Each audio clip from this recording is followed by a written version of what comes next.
What up, Beast Nation?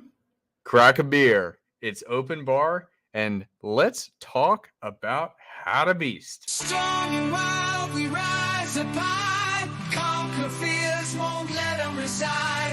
Heartbeats pound as we take the dive. Living now feels so alive.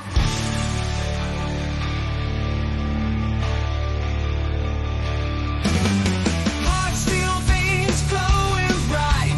Fitness gone in the dead of night. Fading game, we got the sight. Crushing finance, career out of sight. Men of now, we own it true. Breaking chains, just me and you. Success stories everywhere. Living life beyond compare.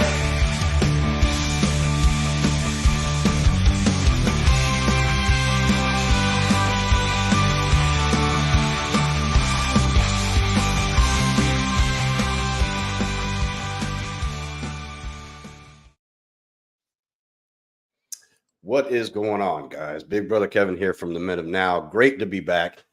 Been gone for a couple of weeks, vacationing over in Europe and doing some things for myself for once in a while.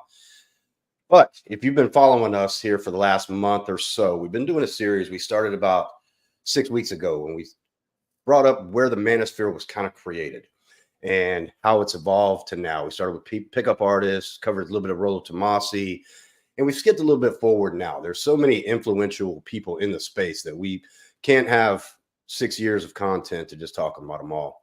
But today, I want to talk about a young man. I call him a young man, but he is a man. He's David De Los Morenos from How to Beast. And I found his channel back in 2019. I was actually working overseas, and all I had was my tablet and YouTube for entertainment. And got a suggestion from watching Alpha M for this guy, How to Beast. And he was talking about TRT and some other really interesting topics. So I said, let me check this guy out. And right away, I saw charisma with him. And then now over the years, I don't follow him as much as I used to. However, I know he's doing very well. And in my opinion, he is the perfect example of what right looks like when it comes to the modern man. But I can't discuss this alone. I got to bring in my really good friend. Y'all know him as Hudsman or Huds. I know him as Alex, but he is Philly's best dating coach for healthy and meaningful relationships. Alex Hudsman, how you doing, sir? Oh, I'm doing fantastic. I'm just surprised you still don't have a hangover from all that time in Ireland and all that fun you were having. It didn't take long to realize in Dublin, Ireland, everything revolves around drinking, but that's okay. If you can't tell, I got a little bit of Irish in me. And so I was able to hang, but no, it was a great time. If you've never been to that city, Dublin is a special place. It has a little bit of a mix of both. There's castles right downtown, along with nightclubs and pubs and restaurants. Bustling city from sun up to sundown, even after sundown. And the one thing I found that was very special about it is a very safe place. Even the beggars there were polite. So it's not like walking around, in New York City, in Lower Manhattan, where they were very aggressive. If you told them you didn't have any change, they said, okay, thank you, and walked off. And it's just a very special place. And if you ever have the opportunity to go, I suggest it to everybody. Oh, that's awesome. Yeah, no, I definitely need to get out there. Shout out to you, Phil. Always appreciate you, man. This is a cool topic. I love when we can talk about some people that I guess you would call them red pill adjacent, where it's essentially you can say red pill adjacent, or I kind of describe David as transcending the red pill. A lot of times guys come to this space and they get stuck in a cycle loop where they figure out the information and then they watch the same people and it's like woman bad, woman bad, woman bad, but they don't actually move forward. And that's one thing about David, even though I think he's super cheesy about a lot of the stuff he does, he went ahead and he transcended to the point that now he's got the wife, he's got the businesses, multiple different houses. He's just living the dream. He's living the dream that we're all looking for. Yeah. And he did it on his terms.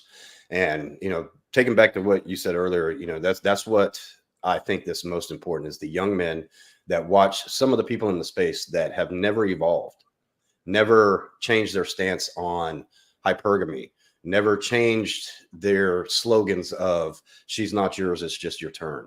Uh, you know, women don't care about your struggles; they just wait at the finish line and fuck the winners. If a young man hears that and that's all he hears, and he doesn't realize that it's not all women are like that, that's what created the MGTOW movement, men going their own way. Why? Okay, if she's just gonna monkey branch on to another dude because everybody else says that's what she's gonna do, why should I even try? And I think that you have to change your angle on looking at that. If you know, if you live by the, you know, women wait at the finish line and fuck the winners, then become a winner. Don't just sit around and bitch about that's what they do. You know, if she's not yours, it's just your turn. Change that mindset. You're not her, it's just her turn. You know, you have to do changes in your life that's going to make you better yourself, not sit and sulk. And that's what I see a lot of younger guys of using slogans like that, going MGTOW, using the excuse to not even try to better themselves. And that's where the black hole of the Mano Swamp can take over. But fortunately, we got guys like David De Los Morenos, How to Beast, that are showing that no, you can have it all, and you can still do the things you want. You can still be on your purpose, and then still have that beautiful woman right next to you, have houses in Spain, run multiple businesses, have a kid, and then still be able to influence younger guys to be the man that they're supposed to be. All right, I got this for you here, because just to show you guys who we're talking about, because I always thought that this was wild. So if you check this out here, this is David back in the day when he was just starting out. He grew up in Boston. So this is on the Boston, dude. I don't know if you've ever been. I hate the beaches in Mass. The beaches in Mass. Stopped in Boston, flying to Ireland. That's the only Boston experience I've ever had. There you go. But yeah, the beaches in Mass suck. Guys, fix your beaches. But look at that transition. This is a young guy. This is like 20-year-old David to this. That is quite an evolution. And then on top of that, this right here, this is his wife, Julia. Mm-hmm. And they actually met in Boston, and he was so leveled up at that point that he ended up and maybe you can help clarify some of the things with his history, but I believe they had met, and then David was on his mission, and he was like, I want to move to Texas. Are you in? And she said, yeah. And she's been behind him the whole way. And you know, she's accomplished in her own right. She's got a master's degree in psychology. I mean, she can go start her own practice. She can be a licensed therapist. However, you know, David's built up the life that she doesn't have to work. And so she just supports him. She's 90 times, if you watch it, 9 out of 10 times, if you're watching his videos, she's behind the camera.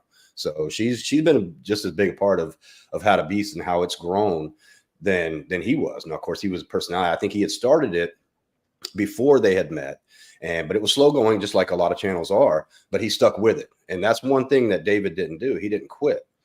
He started his young life. You saw the 21-year-old David on the beach there. He went to school like thought he was supposed to, became a computer programmer, got into coding, got a job making like $50,000 or $60,000 a year, which right out of college, that's a great salary. But he realized very quickly that that's not what he wanted to do. So he quit that job and became a personal trainer and was successful at that. And then in the meantime, started How to Beast, and it has blown up from there. The different companies that he has a How to Beast app, which I used to use the app. It's probably one of the best out there, and he would not settle for anything less than perfection. What does the app do? It's workout routines. There's about 9 or 10 different workout routines on there. Goes through all the exercises with videos. If you don't know how to do them, it gives you rest time. It tracks your progress as far as progressive overload. And one of the really cool things about his workout app is you can actually scan barcodes of foods you eat. It gives you all the macros, all the carbs, all the fats, all the protein, and it tracks it. And whatever your goal is, whether it be cutting, bulking, or recomp, it has set levels in there for your height and your weight of how many grams of protein you need throughout the day, how many grams of fat, how many grams of carbs. And so when you hit that threshold, it'll turn green and you'll know, okay, I don't need any more fats today, but I do need about 24 grams of protein. And he's constantly updating it. And it's very interactive and it works. And like I said, I've tried a few other free apps. This one you have to pay for, but it's well worth the money just for tracking the macros as well as it is. Because a lot of them you have to actually put in, 6 ounces of sirloin steak. This, you scan its barcode and it brings it up, and it does it for 90% of the foods and vegetables out there. Oh, that's fantastic. Yeah, I remember when he first launched the app. I had never gotten it, but I always thought it was fantastic. It was smooth. It was just smooth. And I'm thinking back to how this all like kind of relates to that red pill journey, because we initially talked about P-Ways, pickup artists, and do you remember Dave Parada? Do you know who that is? I don't think so. Yes, you do. The Oh, homie you're talking about David Davis Moreno's best friend. Dave. Oh, yeah. Yeah. I know him as Big Homie Dave. Yeah. I actually talked to him on the phone before. And this was a couple of years ago. I was watching one of his videos and they brought up one of their dating seminars that they do. And so I just put my information in there. But honestly, this is what's cool about Big Homie Dave and David Davis Morenos is we were talking and he was like, man, look, I think I was 42 at the time. He's like, look, I can tell by talking with you what we provide, we won't help you, and I thought that was cool because anybody else would be like, okay, well, I see $3,000 in my bank account by getting this guy. But after we talked for about 20 minutes, actually, he was like, nah, you seem like a cool guy, but what we do is you're a little bit above that, not bragging or anything like that. But he was like, we can't help you. And I was like, you know what? That's pretty fucking stand up of those guys to say, okay, where you're at in life and where the guys that we help in life are two different things. So we're going to suggest you, if you need help, find somebody else. Right. So yeah, I do know who you're talking about. Big Homie Dave. Yeah, he's a cool guy. Yeah, Big Homie Dave. And so yeah, and it's fantastic. I actually did a show with Dave Parada way back when, maybe that might be 3 years ago now.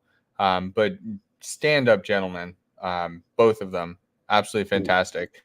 And what's so interesting is that they actually linked up, and the reason they became friends is because they were both trying to be entrepreneurs at the same time. And so what I think is so beautiful about that is that they're both trying to be entrepreneurs. They're trying to figure it out. But we actually had a blend between somebody who was strictly focused on dating and then somebody who was strictly focused on fitness. And then by bringing those two together, like you get that full self-development as a man. And then now, I mean, they have a community. And then on top of them having a community, they have their coaching program. And they are like just seriously churning guys out and helping. When I say churning them out, I mean helping them reach their highest potential, not just physically, but then socially with dating. And it really is just fantastic to see all that together. So I agree. I mean, I love talking about this stuff, man. Yeah, well, that's so many groups out there. Even some of the big ones. I'm not going to name any names. They're so one-tracked that they don't provide a multi-spectrum level of bettering yourself as a man. And I think that's so important right now because, I mean, just dating, I mean, it's so saturated. But, just like the pickup artists that we talked about when we started the series, most of those pickup artists are broke, single, in therapy, and not doing anything with their lives anymore because they were so one-tracked. They didn't never evolve. They wanted love. But all they knew was how to run some game on some chick to get a phone number or maybe a kiss close. And then 3 weeks later, when they weren't captivating anymore, those chicks moved on, and so that's why it's so important to not just work on one aspect of your life. I mean, if you need help with dating, text game, that kind of stuff. Yeah, that's fine. But you also need to be an interesting man on the other aspects of your life, whether it's your career, your business, your hobbies, the things you do. And if you don't have those things going on, you do need to join a group that's multifaceted like ours at the Men of Now, because we've got so many different walks of life in there that can help you in multiple ways, not just one. And I think that's what I was trying to grab one of my Legos to prove a point, and then I just broke it. So I got to fix that afterwards. But yeah, I mean, living your passions is one thing that I think really only comes through with people like David. Most of the time, it becomes cookie cutter, and cookie cutter is only going to get you so far. If you're not interesting, why would somebody be interested in you? Yeah, exactly. You know, and then that's just not just women.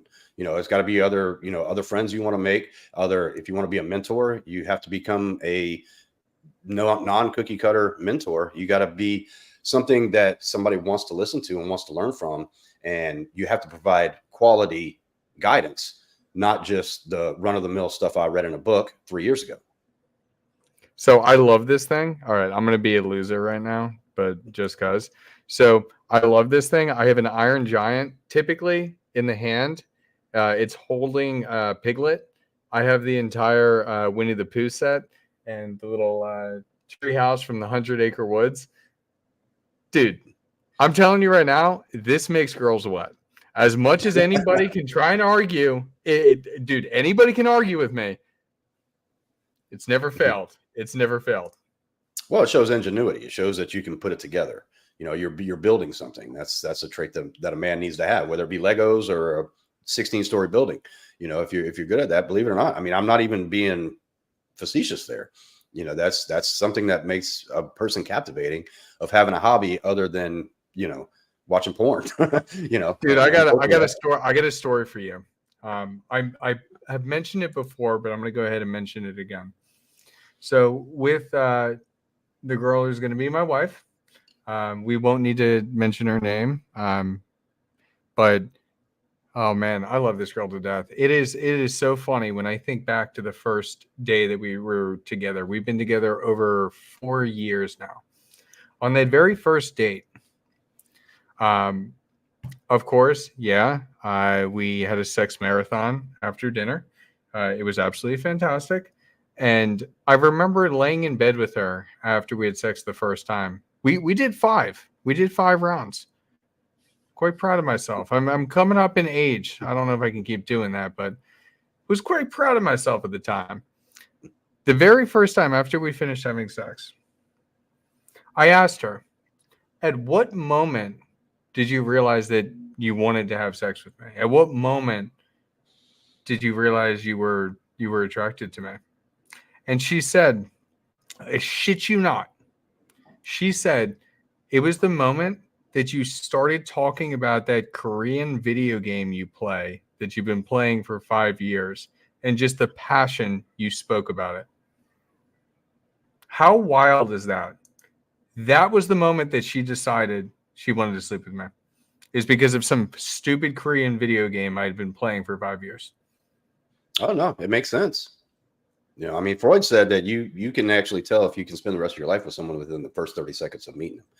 You know, and I do believe that's true, because I don't believe in soulmates and there's only one. Because if there's only one, I know I flicked her off and honked my horn when I was running late for work, so I can't live that you know, there's only one person out there. But no, I mean, that's, you know, little things like that, and then the honesty was what's really cool about that. You know, it's not, oh, it's because your hair, it's because you're tall, you know, it's because you drive a Lambo, you know, it's not. I am gorgeous. I mean, hold on. That is a piece of it. But, you know, one thing that How to Beast and how it's evolved, when it first started, it was kind of one track, but it got steam, and David saw something special with that. So he put pressure on himself to make better content. And, you know, like I said in the beginning of this show, that I don't follow him as much as I used to, but when I do get to catch his videos, or at least half of them, because they're usually about 15 minutes long, he is sticking to subjects right now, you know, the 5 things that you need to change in your life to level up. And they're always on point. And that's why I like that he's evolved, not only as a man. I think he's 35 now. I may be wrong. If he sees this, I apologize if I got your age wrong. It's all right. I'll text him and tell him that you're just an asshole. Yeah. You know, just we can sign an NDA agreement. but how he's evolved along with his businesses, because right now, he started with the YouTube channel and then he started personal training, and he got pretty successful at personal training. He was making money, but still it wasn't enough. It's not what he wanted. So then he started putting more emphasis on YouTube and started growing that. And what he did is he didn't just take the money that he was making from YouTube and his personal training and go blow it. He didn't buy his first premium car till I think 2020, and that was an Audi A4. Because he kept reinvesting it, and then he started Edge lifestyle clothing. And I remember when Edge first came out, it was just workout clothes. And this was about 3 or 4 years ago. Now he's got a full brand of clothes, all the way up to almost formal wear. And he keeps that passion with every business that he starts, to not just let it be what it is right now, even though it's successful. He always wants to keep moving to that next level. And any guy that sees this, that think that the only way you can live your life on your terms is be an entrepreneur and start your own businesses. Okay, yeah, that makes it a little bit easier, but you can still have a career and do that as long as you keep your passions of leveling up a priority. Never get complacent. And I don't think that's what David De Los Morenas has ever done. And that's why he's still continuing to grow, not only within space, but with the different businesses. Yeah, no, that's a great point, because when you look at some of the creators that we have like nowadays, they just talk about the same bullshit on repeat. It's almost like that they list out, okay, this is my 3-month cycle. And then once I get to the end of those 3 months, then I just start at the beginning, and they're just saying the same things and the same things and the same things. And it's just a bicycle. And that's not, it doesn't push things forward. What is really, really brilliant about how David has done it, and how some others that kind of blend the physical fitness alongside Red Pill, is it's that transcendence past Red Pill. It's getting past that, okay, now I see the world for what it is. What am I going to do with it? That's what I love about him, is that he looked at it. He looked at this whole thing and he said, you know what? I don't want to just do that. He has his coaching program for dating that he does with Dave Parada. And actually, Julia does help with it as well. And her advice isn't terrible. So I'm sure that lends a good perspective. So he's got that. He's still is in tune with that. Then with the clothing line, and then with the fitness app, it's just everything. It's like a hand in everything, but a hand in everything he's passionate about. And when you're passionate about something, truly passionate about something, there is nothing stopping you from success, from following that dream, whatever it may be. No, I agree. I mean, I'm reading a very good book right now. It's called Ego is Your Enemy. Ego is the enemy. I'm sorry. And it talks a lot about that, about, letting a little failure crush your ego so you quit.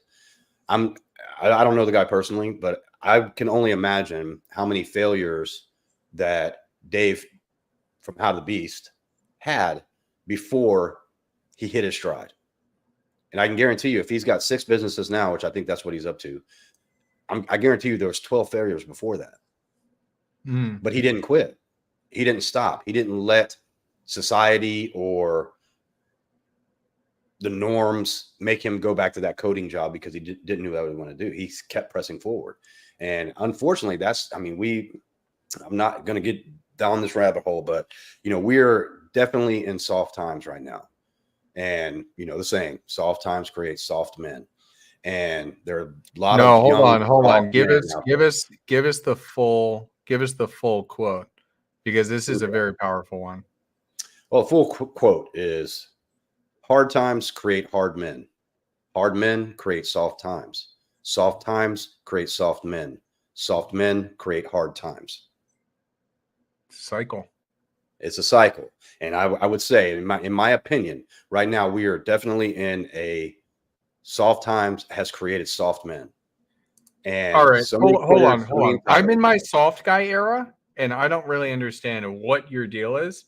There's nothing wrong with me being in my soft guy. Have you seen that stuff? No, and I don't want to watch it. Yeah, no, it's just funny. No, I don't want to derail you. Go ahead. Yeah, I watch Destiny fly a flag for it. But you know, and that's where I think we're at right now. And it's so many times men are so quick to quit and think that they're entitled, and if they don't win right off the bat, that they're the victim, instead of looking at what they did wrong or what they could have done better and trying again and not quitting and trying again and not quitting and keeping that passion alive and not just crawling into your hole and saying I'm a victim. And that's what a lot of men do. And like even like the title to the show said, you know, from red pill to real man. And that's, you know, it doesn't have to be starting your own business, guys. It has to be finding your purpose in life. And if you can't find it, create it and then stick with it. And whether your purpose is not your career, do that on the side and never quit. Always stay focused on what you think your passion is about, because nobody can change your mind. And where people, especially young men, run into the trouble now is they tell too many people of what their plans are. And so many people would derail your plans because either they don't understand it, they don't believe in it, or they don't want to see you succeed because they don't think they can do it. And I think the third one is what most friends, colleagues, all that, when you tell them your plans and they don't want to see you succeed at it, they'll shoot you down and you'll start to believe that shit. So show results. Don't talk about plans. And I preach that a lot, especially when financial piece and don't let your friends in on, okay, I'm not going to go out for 6 months because I got to pay this fucking credit card off. I'm not going to go buy dinner at restaurants. I'm going to cook it on my own because I've got to get this car paid off. Because your friends will talk you down. They will not understand the path you're on. But if you do that without telling them, you do that in silence, and then 6 months later you pop back up and they're like, where you been? Oh, wait, I just was working. Car's paid off now and credit cards up. I'm going to Europe for 3 weeks because I was able to do that. You know, but it's this day and age, being in a soft times, creating soft men era, if you don't find the right persons or people or group to be around that's going to motivate you to be better, you're never going to come out of the softness that you're in. It's a great point. So just to clarify, because I am in my soft guy era, the soft guy era, it was just it's a joke based on like guys like, well, if like how the girls say, like, you got to pay for everything, yada yada yada, you got to make X amount of money, and it's like, well, if you want to date me, you got to pay for this, you got to pay for that. I'm not splitting the bill. Like, it's just a complete joke on all the nonsense.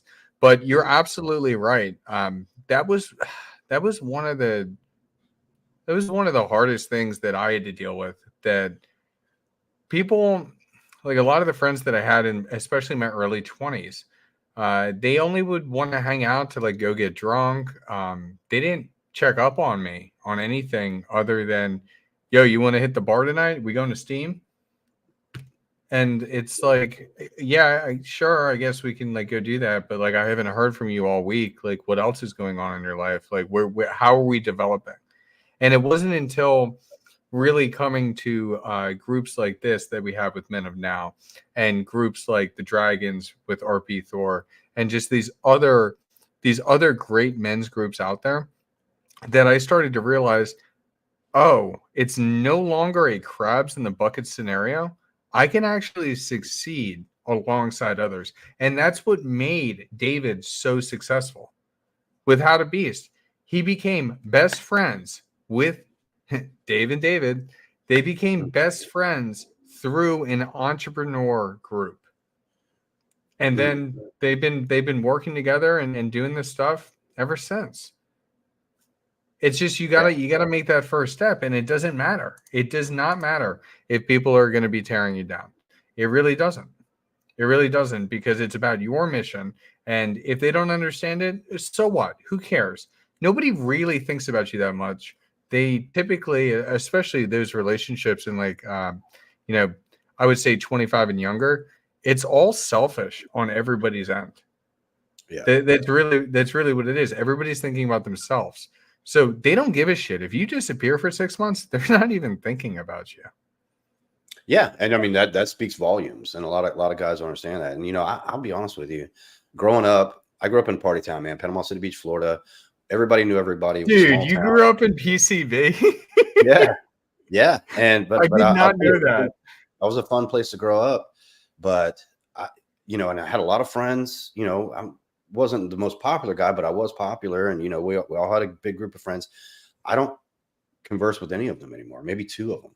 And because like you said, those friendships at that age where you're just partying, you're just having fun, you're doing this, you're doing that, not not much of it good when you move on. Because I when I turned about 20 years old and college wasn't really working out for me in Panama City, I was like, man, I got to get the fuck out of here. That's when I joined the military, and that's what brought me to North Carolina. And I've been here for on and off for 22 years.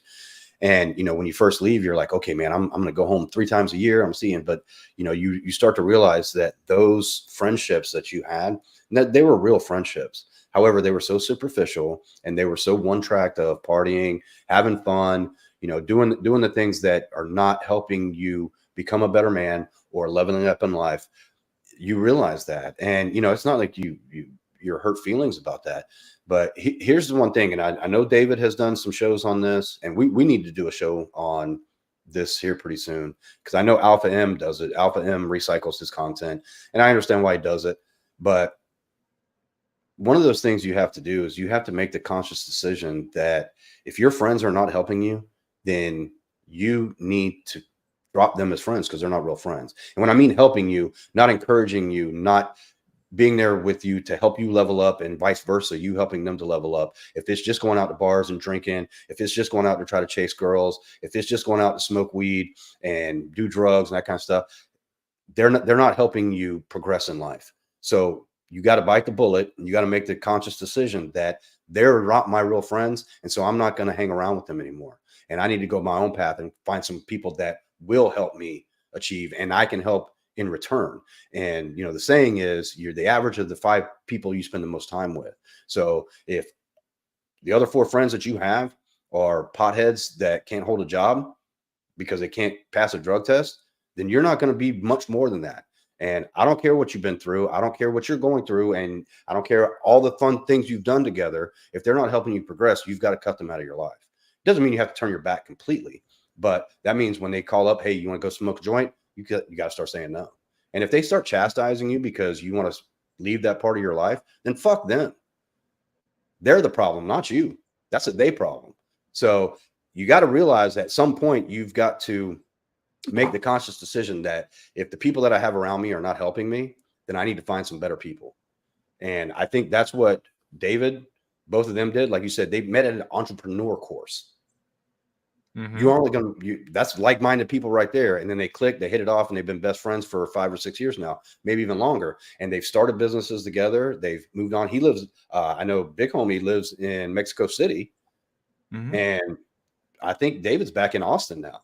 So, I mean, but they still talk, they still collaborate. And those are the types of friends you need in your life, not the ones that are just going to bring you down, or they're so complacent with their 9-to-5 job, and they can make their mortgage, and they can make their car payment, and they might be able to go out to eat once a month if the budget allows it.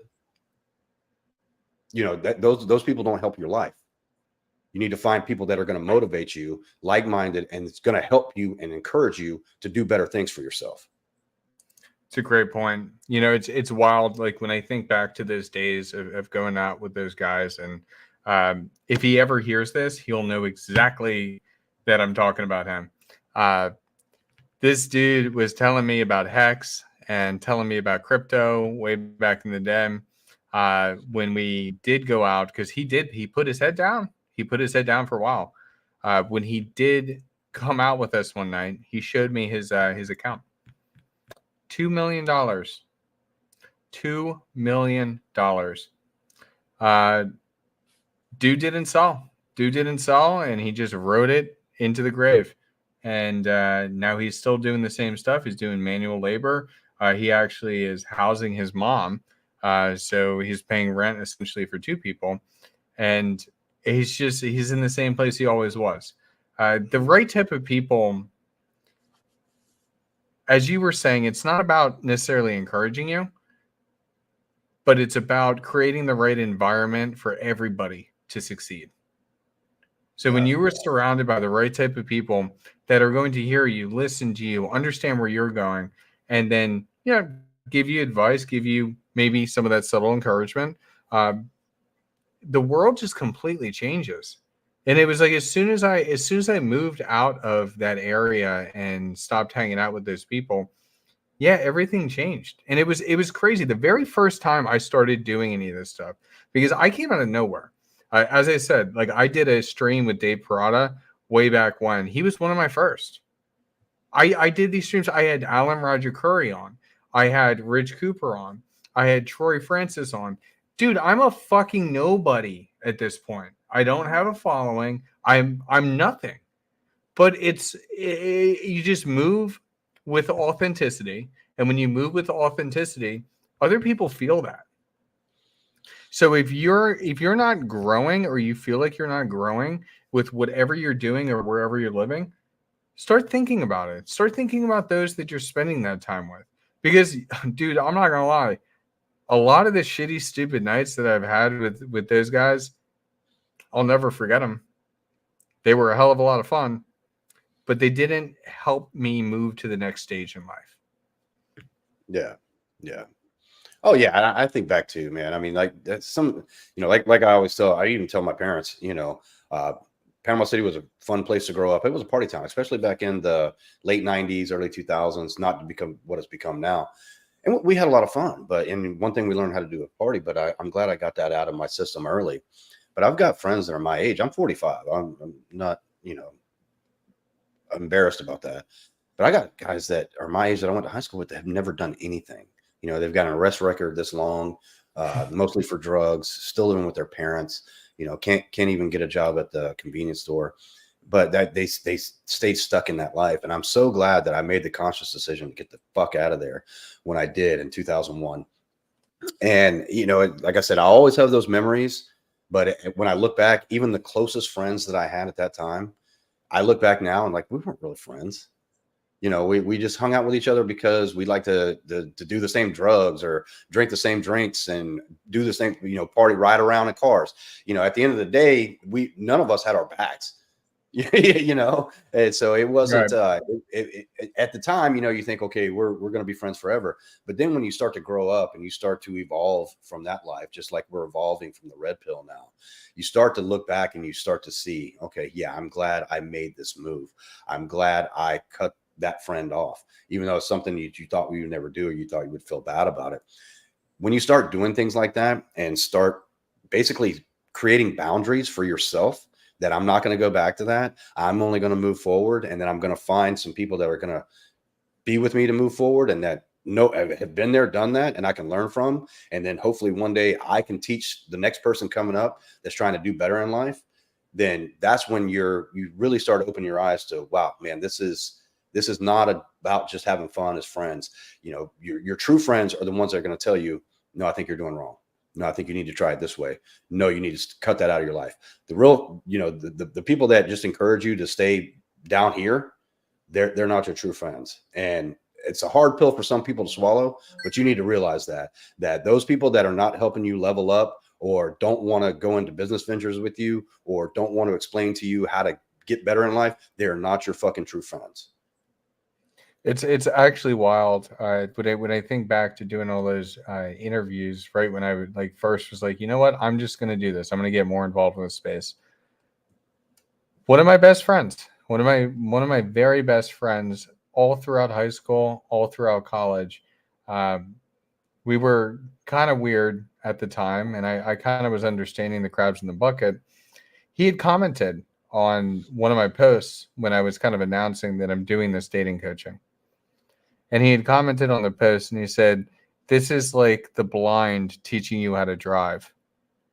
And it was in that moment that I realized that Jake was never my friend, and he never was going to be anymore. I can't, like, dude, what the fuck is wrong with you? It's not funny. And what was so wild about it too is because you know how you get a notification on your phone, and then if you don't clear it, and then they delete their comment and then add another one, you can see both of them. Yeah. Well, he he made an insult, and then he softened the insult. So he made the insult twice, trying not to cause, but nothing about it was funny. And Yeah. that was the moment that that I had blocked him, and I haven't spoken to him since. Which is a shame because we have so many great memories, but at a certain point you kind of grow up in life. And certain Right. people just don't grow up. And it's a shame, it sucks. Uh, but it's natural evolution. And I don't know, man. I've never been happier than I am right now, being surrounded by great men like you, great men like we have in Men of Now. Absolutely fantastic. I couldn't ask for anything more. Yeah, yeah, and like you said, yeah, it does suck because you got to cut people off that you thought you were going to be friends forever, and but once you make that decision to do it, of course the wounds heal, and you realize it's not that big of a deal, because then once you get out of that situation, that's when you can look in with clear eyes and see that okay, maybe we thought we were friends, but we weren't. Wish them the best. You don't want bad things for anybody. However, sometimes as men, we have to make that decision to cut people off in their life. And sometimes it sucks because it's family members as well. Right. Because family members can be the biggest naysayers in your life. And for family, you can't cut them off completely. But like I was talking about before, stop telling them your plans. They're even though they're excited to hear about it, don't tell them your plans. Show them your results of the things that you wanted to achieve in life, and you do it with your tribe. You do it with your school of men. You get to it with them together, and then you show your friends and your family the results, and that actually garners a lot more respect at the end of what you did. Mm-hmm. No, it's a great point. I'm just looking at the time and we're a couple minutes late. So I just want to give Yeah, a we shout do out. have. Viking Paradigm, my man Tarl. Love you, brother. And then D'Angelo, we're going to be talking shortly. One of our members in the Men and Now community as we move to the private Zoom call. Dismiss the ones against you and choose the ones who choose you. Ain't that the truth, brother? Well, Kevin, go ahead and take us out, and then let's hop to that Zoom call.